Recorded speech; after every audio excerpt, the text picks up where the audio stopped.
Es verdad que tú tienes la libertad de expresarte, pero de expresarte sobre la base de lo que verás también. O sea, tú no puedes despotricar contra personas, o tú no puedes. Eso no es libertad de expresión, eso tiene otro nombre. Entonces, aquí queremos confundir las cosas. Por eso es que tú ves que atenta contra el libre acceso a la información.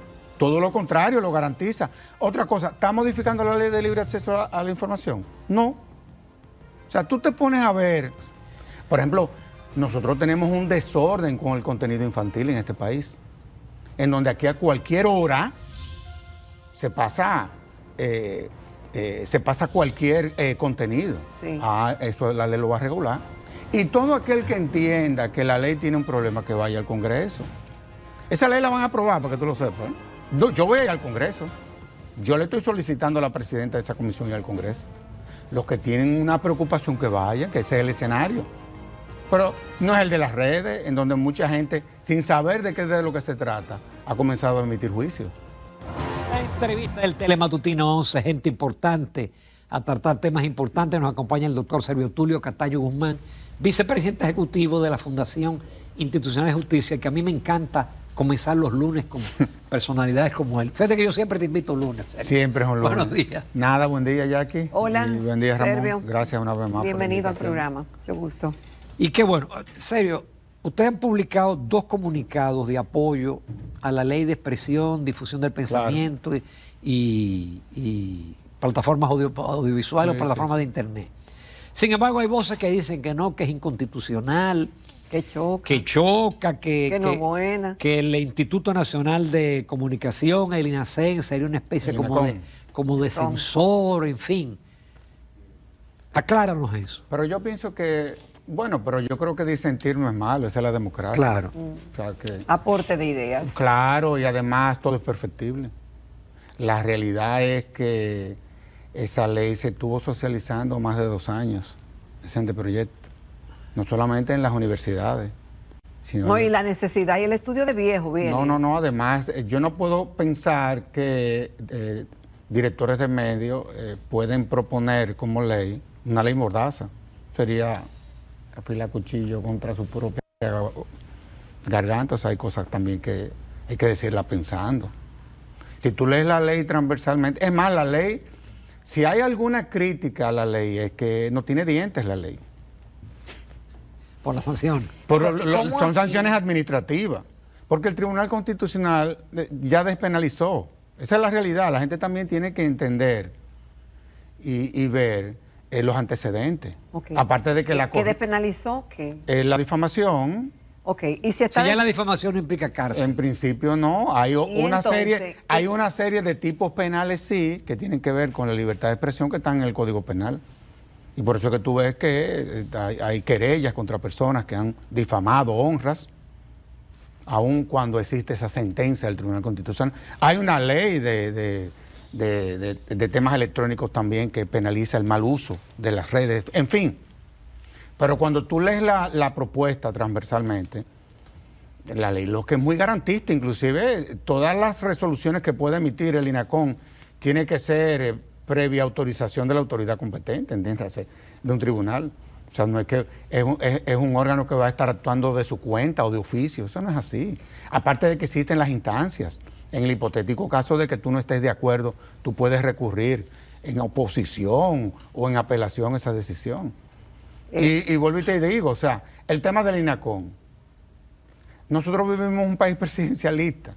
Es como el debate que se dio con el Procurador General, de que si era el Consejo, que era una atribución del presidente. Siempre se van a dar, siempre que tú hables de libertad de expresión y de regulación, porque a la gente no le gusta que la regulen, tú siempre te vas a encontrar con algunas oposiciones, y eso es normal.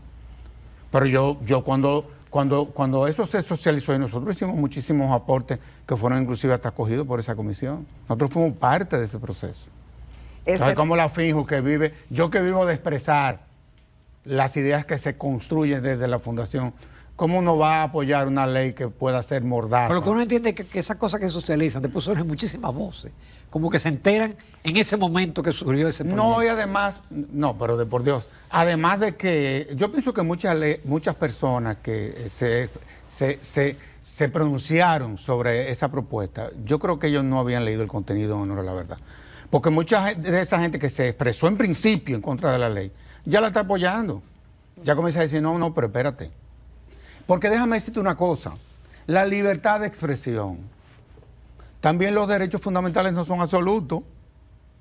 Y si tú te lees el 49 de la Constitución, digo, si nos vamos a ir a la Constitución, ese es un derecho de doble contenido. Es verdad que tú tienes la libertad de expresarte, pero de expresarte sobre la base de lo que verás también. O sea, tú no puedes despotricar contra personas, o tú no puedes. Eso no es libertad de expresión, eso tiene otro nombre. Entonces, aquí queremos confundir las cosas. Aquí queremos que en nombre de la libertad de expresión yo tengo derecho de decir de ya aquí lo que a mí se me antoja, o porque eso no es así. Por eso es que tú ves que atenta contra el libre acceso a la información. Todo lo contrario, lo garantiza. Otra cosa, ¿está modificando la ley de libre acceso a la información? No. O sea, tú te pones a ver los puntos que se están planteando y es todo lo contrario. O sea, es más, inclusive hasta protege al usuario de esas plataformas, de esas multinacionales. Tenemos el caso del listín, ese es el principal, el mejor ejemplo. Entonces yo le invito a la gente que lea la ley. ¿Y qué sería diferente en el caso del listín, Servio Tulio, si tuviéramos aprobada esa ley? Que el listín pudiese tener una vía y pudiese eventualmente una sentencia, inclusive hay sentencias que se emiten aquí que pudiesen eventualmente ser validadas en otros países. Pudiese pasar. O una decisión de principio de un órgano competente. Pero yo no veo yo no veo ningún problema. Todo lo contrario. Todo lo contrario. El usuario tiene mayor garantía respecto, obviamente, a la veracidad, a los contenidos. Por ejemplo, nosotros tenemos un desorden con el contenido infantil en este país, en donde aquí a cualquier hora se pasa cualquier contenido. Sí. Eso la ley lo va a regular. Sí, porque trata mucho sobre el tema niños, niñas y adolescentes. El tema del acceso al Internet. Se crea una responsabilidad del Estado de que eso le llegue a todo. O sea, hay una serie de cosas ahí que yo quisiera que como que también la pongamos en la mesa. Y todo aquel que entienda que la ley tiene un problema, que vaya al Congreso. Esa ley la van a aprobar, para que tú lo sepas. Escribe lo que la van a aprobar. ¿Tal como está? No, porque todo es perfectible. Ahora, todo aquel que siente una preocupación, que vaya al Congreso. Ahí está una comisión que se creó. Yo voy a ir al Congreso. Yo le estoy solicitando a la presidenta de esa comisión y al Congreso. Los que tienen una preocupación que vayan, que ese es el escenario. Pero no es el de las redes, en donde mucha gente, sin saber de lo que se trata, ha comenzado a emitir juicios. Y así no. Sergio, aquí nosotros tuvimos hace un par de semanas a Nanfi Rodríguez, que fue de las personas que trabajó o que coordinó. Y él casi al final dijo que él estaba pensando en solicitar al Senado que elimine el capítulo 4, que es el que trata sobre las plataformas de Internet. Si eso se elimina, yo prefiero que esa ley no se apruebe. Honestamente no te lo digo. ¿Por qué, Servio Tulio? Porque precisamente esa ley regula a ese sector. Claro que sí. Que anda de su cuenta. Y ese sector es regulable. Porque tú hablas que el Tribunal Constitucional despenalizó el tema de la Sí, pero ahí licencia. se establecen sanciones administrativas que van desde 20 a 500 salarios mínimos, ¿no? Esa ley quiebra a cualquiera. Ese es el tema. Ese es el tema. Porque a la gente prefiere que lo metan preso a que lo dejen sin dinero en este país. Ese es el debate. Que usted no va a poder Es decir, que la ley sería una ganancia. Pero porque la gente entiende que es como tú expresarte, pero eso va mucho más allá de la expresión. Pero lo que te estoy Y la diciendo. difusión del pensamiento. Pero cualquiera tiene derecho a expresarse. Exacto. Pero Es más, yo puedo decir de ti lo que yo quiera. Ahora, si yo me paso de la raya, yo tengo que sufrir las asumir consecuencias. consecuencias. Porque aquí en No, pero este país... la única defensa que tiene el difamado es contratar a un abogado y que el caso dure 10 años y se canse. Exactamente. Ah, tú ves. Y difama Aquí hay que lo casos de queda. 4 y 5 No, años. y déjame decirte, la pena generalmente es suspendida. Te condenan a 1 año a una pena suspendida. O sea, eso es una sanción moral lo que a ti te ponen. Pero vamos ya a poner orden en la casa porque no es posible, y lo hemos visto en esta semana, que personas desde plataformas estén despotricando y desde la televisión a todo el mundo, a gente que le ha costado una vida construir una imagen. No solamente en canal de YouTube, es en canal también de televisión. De televisión. Oh, pero a mí me agarraron cuando yo salí a defender esta propuesta. Y mi hijo oyó un programa de eso y dijo, esa gente no te conocen, papi. Papi, esa gente no te conocen. Esa gente no sabe ni remotamente lo que tú has construido en tu vida. Ahora, porque las barbaridades que dijeron, tú no te puedes imaginar. Servio Tulio, hay un tema, y es que, bueno, sabemos que aquí faltan muchas leyes, y sabemos que hay muchas, y algunas de ellas, según ustedes los juristas, muy buenas, pero no se aplican. Entonces, ¿qué te hace pensar que esto se apruebe si es una buena pieza y además la necesidad de que exista en nuestro país, que se va a aplicar? Bueno, ese es el reto. Yo te voy a decir, usted a ver, entonces. ese es el reto, pero tenemos que organizar, este país hay que organizarlo y es el orden. Mira, por ejemplo, a mi alumna querida Faride, ella está tratando de imponer el orden. Eso es lo que ella ha hecho, de que la ley se cumpla. Porque un sector de este país se acostumbró a vivir del desorden. Entonces ha venido esta ministra a poner el orden. Y tú has visto todo lo que le ha pasado. No en las redes. No, pero eso es una cosa impresionante. Entonces, yo no sé, pero aquí como que vamos a tener que ponernos a pensar. Porque lo que yo leo en las redes es que es violatorio que una persona le incaute en un altoparlante, un equipo de música.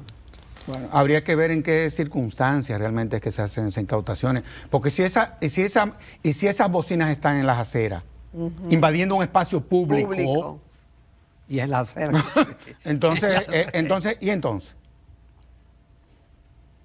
vamos a manejar estas cosas con claridad y con honestidad. Otra cosa, yo no tengo por qué yo oír la música que quien quiere oírla es otro. Exactamente, otro. Qué buen punto. ¿Pero por qué? ¿Qué derecho tiene usted? Sí. ¿Existe la contaminación ambiental? Sí. Hay una ley.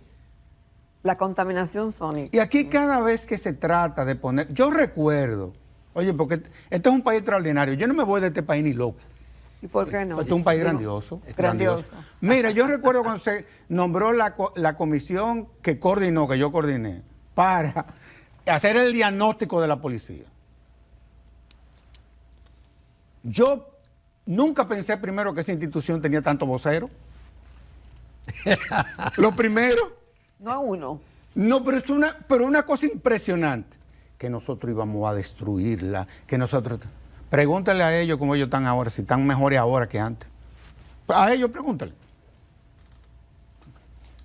Entonces... Pero al principio hubo resistencia. No. El principio eso fue una lucha sin cuartel, pero a nadie le dieron un pellico, ni le alzaron la voz. Porque a lo inevitable se le da la bienvenida. Yo he aprendido eso en la vida. Y ahí está esa institución tropezando, obviamente. Porque esa institución hay que transformarla. Se hizo el diagnóstico, ahora viene un proceso que es la reforma estructural de esa institución. Y se comenzó con eso. Sí, se está comenzando. Pero ahora viene la ley ya. Porque mira, eso hace mucho ya ese diagnóstico. Sí, lo que pasa es que fueron 85 años de una institución que el Estado descuidó. ¿Tú entiendes? Y eso no se arregla de la noche a la mañana.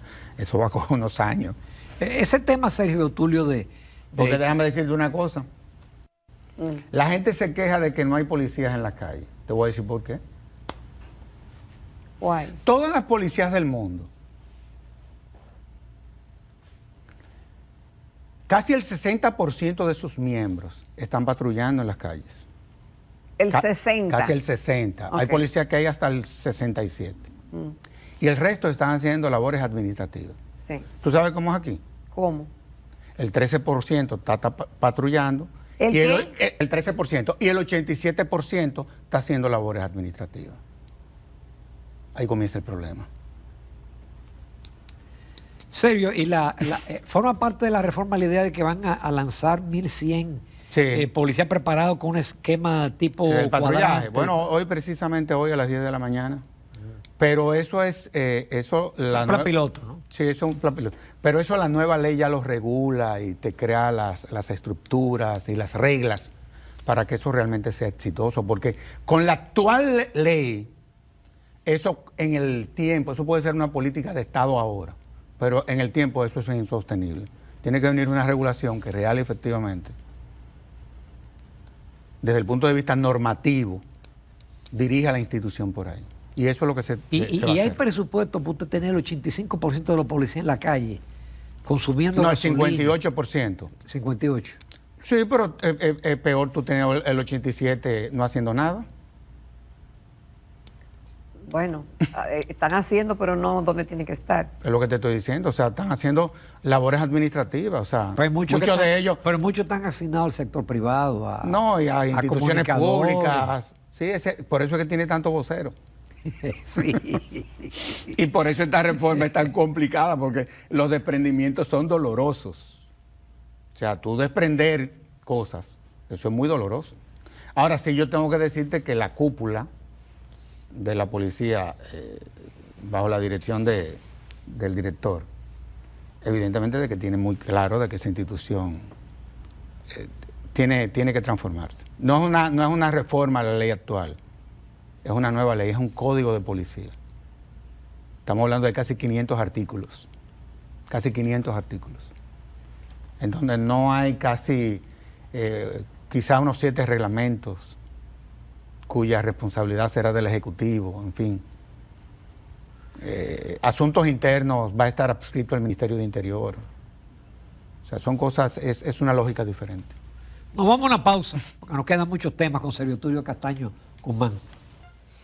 Continuamos en Telematutino 11. Esta mañana estamos complacidos de la participación del doctor Servio Tulio Castaño Guzmán, vicepresidente ejecutivo de la Fundación Institucionalidad y Justicia. Y FinJustice, en cierta forma, es un referente de cuando existe alguna situación en el país, se consulta a ver qué opina de temas básicamente o académicos o de tipo jurídico. Y no sé, Servio, el 8 de abril, la sociedad dominicana, yo digo que el país cambió, y con muchos mensajes de todo tipo, por una gran tragedia que le cegó la vida a 236 personas. Gran talento humano, gente con mucho futuro, familias desmembradas, huérfanos y pérdidas incuantificables de todo tipo. Hay muchas demandas. Mucha gente entiende de que no ha habido una respuesta quizás adecuada de parte de las autoridades de cómo hacerle frente a esta situación tan grave. ¿Cuáles son las expectativas de FinJustice y de Servio Tulio como abogado sobre este tema? Que yo sé que te toca mucho. Mira, yo perdí a mi sobrina, a su hija y a su esposo ahí. Y perdí unos 8 amigos cercanos, muy cercanos. Estamos hablando de 12 personas. Yo de verdad que emocionalmente yo no estoy preparado para darte una respuesta, pero sí quiero decir lo siguiente. Lo único que yo espero es que se haga justicia. Más nada. Porque... Servio Tulio, hay otro tema que hoy trata la prensa y es en relación a las candidaturas independientes. Tú señalas que habría que modificar la Constitución para poder adaptar esa figura y que por eso parecería que no se van a poner de acuerdo en esa ley y si se aprueba podría ser objeto de un recurso de inconstitucionalidad. Perdóname que te diera esa respuesta, pero es que es complicado, ¿tú entiendes? Yo sé. Oye, ¿qué es lo que pasa? Tú sabes que nosotros somos pro Tribunal Constitucional full, ¿eh? Nosotros fuimos de los que apoyamos la creación de ese órgano. Sí. O sea, desde la génesis. pero para nosotros somos pro TC, además por el gran trabajo que ha hecho el Tribunal Constitucional. La posición de nosotros ha sido desde un principio que era de una reforma constitucional que había que hablar, y te voy a decir por qué. Es que ese debate se dio ya en la Asamblea Revisora en el 2010. Y te voy a decir, y yo tengo la autoridad de poder hablar en ese tono, porque yo estaba en esa comisión de verificación, que la dirigía Minú Tavares Mirabal. Ahí estaba Cristóbal Rodríguez, que ha escrito mucho sobre eso. Porque estábamos ahí. ¿Qué pasa? En la primera aprobación a la Constitución del 2010, aparecían desde la Constitución las candidaturas independientes. Me acuerdo que quien propuso eso fue Ángel Acosta, el patrón. Pero ¿qué pasa? En la segunda lectura, Julio César Valentín, y ojalá y tú lo invites un día al programa, llevó a la Asamblea Revisoria un discurso totalmente diferente, que fue el que la Asamblea Revisora aprobó, y sacaron las candidaturas independientes de la Constitución. Por eso, cuando tú lees transversalmente la Constitución, que no aparece la candidatura independiente por ningún lado, lo que sí aparece, y aparece en unos 6 artículos, son los partidos políticos. Por eso es que tú ves que, por ejemplo, ¿a quién es que se le imponen cuotas? De la juventud. A los partidos. De la mujer. A los partidos. Ahí comienza el problema. ¿Quiénes son los que conforman el Consejo Nacional de la Magistratura? Los partidos. ¿Quién dice la Constitución cuando un diputado o un senador renuncia o muere? ¿Quién es que propone la terna? Los partidos. Y si tú lees desde el 81, el 112, el 108, el 216, los partidos políticos. Oye, el método de Home con las candidaturas independientes, ¿cómo lo vamos a aplicar? O sea, los diputados de ultramar, ¿cómo va a ser eso? Entonces, no, que yo no, yo lo que te estoy diciendo, por eso es que yo se le ha hecho tan difícil. Sí. Fíjate que le han dado vuelta de todo. Otra cosa, ya hay gente que está esperando lo que el Congreso apruebe para llevarlo al Tribunal Constitucional. Oye, ¿cómo es esto? Ya hay gente que está esperando que ellos lo aprueben, que lo aprueben, y van a ir al Tribunal Constitucional. Constitucional va a tener otra vez que conocer eso. Yo dije en una ocasión, y me cayeron arriba las redes también, que le echara para atrás, que el Tribunal Constitucional ha cambiado sus criterios en varias ocasiones. Es más, Milton cambió varias veces criterios que había tomado el tribunal al principio, antes de que él saliera del tribunal, en algunas materias. Eso pasa en todos los tribunales constitucionales del mundo. Claro. Eso pudiese pasar eventualmente porque hay un conflicto. Yo no voy a criticar a los independientes, no, ese no es el debate ya. Es que aquí hay un tema de diseño constitucional. Ahora, nosotros, ¿por qué hemos siempre apoyado o apoyamos a Julio César Valentín cuando fue con ese discurso?